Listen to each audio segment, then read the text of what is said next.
Welcome to EWTN News In Depth. I'm Catherine Hadro. More than 2 weeks after those earthquakes, desperate recovery efforts continue and thousands of souls remain unaccounted for. Across the United States, the Venezuelan community is organizing to support loved ones in Venezuela and to provide for some of their most urgent needs. Reporter Roselle Reyes sets the scene from Venezuela to a warehouse in the state of Maryland filled with volunteers. We need milk, water tanks, water, especially water, for the children, fans and tents. There are women here who still need tents and a roof over their heads. Survivors of the deadly earthquakes that shook Venezuela are still struggling with their new reality. Two powerful earthquakes have killed more than 3,000 people, injured almost 17,000 others, and caused extensive damage.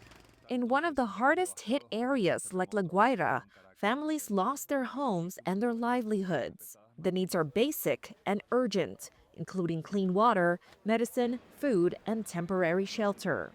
I couldn't sit still watching the city destroyed, La Guaira destroyed, and so many people going through hardship. It breaks my heart. Our Spanish-language broadcast partners, the EWTN Noticias team, on the ground in Venezuela, met young volunteers who are helping rescue teams working with limited resources, move debris, and assist in any way they can. Every hour counts, every second counts, and we are the ones who make the difference. We are the future of the country, and it's present at this moment when it needs us the most. We all have to do our part.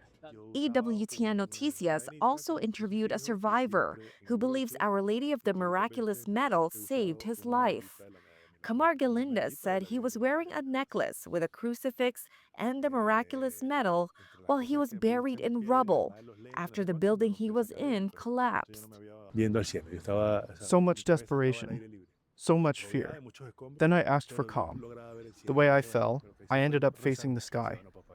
My head was out in the open, surrounded by a lot of rubble, but I could still see the sky. So I prayed a lot.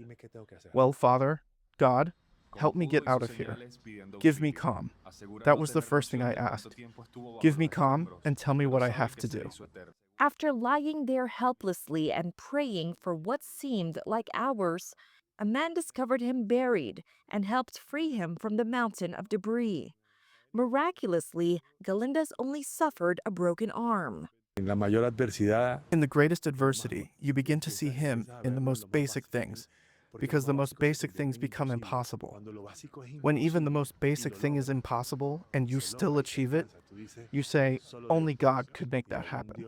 Venezuelans living in the United States turn to prayer and are doing what they can to help remotely, while their hearts ache for their country. We try our best not to go into social media too much, because the minute we go onto social media and we see these videos, we just break down. I've had to park several times because the emotions, what we see is just so strong. It seems so surreal. Victor Palomo and other Venezuelans in the Washington, D.C. metropolitan area are organizing a warehouse full of donations. What I like about this is everything is working from the heart. I told you we got some victims of the earthquake, and unfortunately, we got one of our helper over here. She lost his father and two uncles.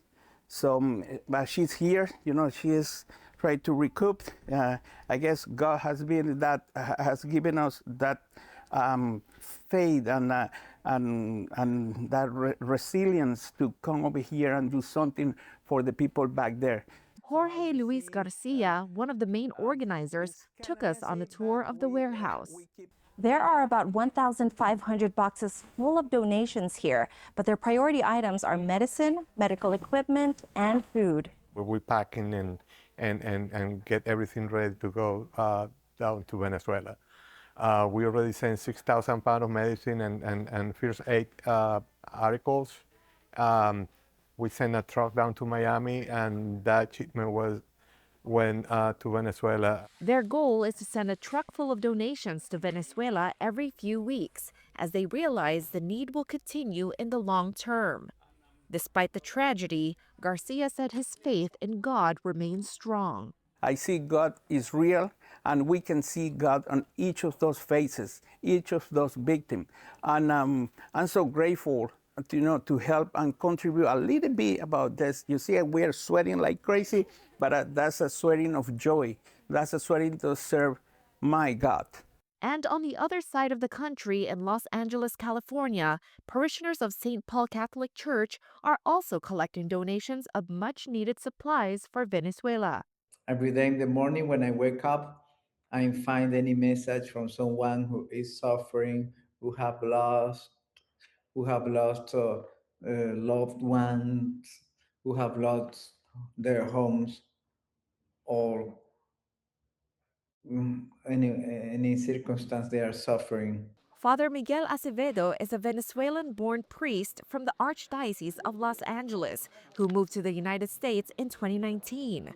Before that, he served as a pastor of a church in Caracas for several years.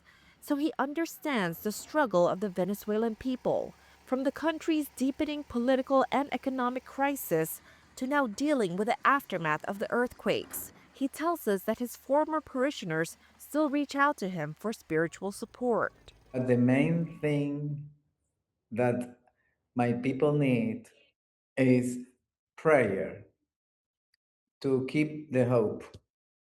That's the main need in this moment, because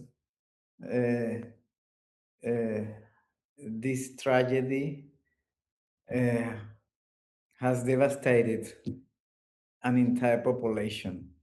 Father Miguel sends a message to other Venezuelans. My message is to be united, to be united, to don't lose hope, and we will prevail in the name of God. Roselle Reyes, EWTN News in Depth.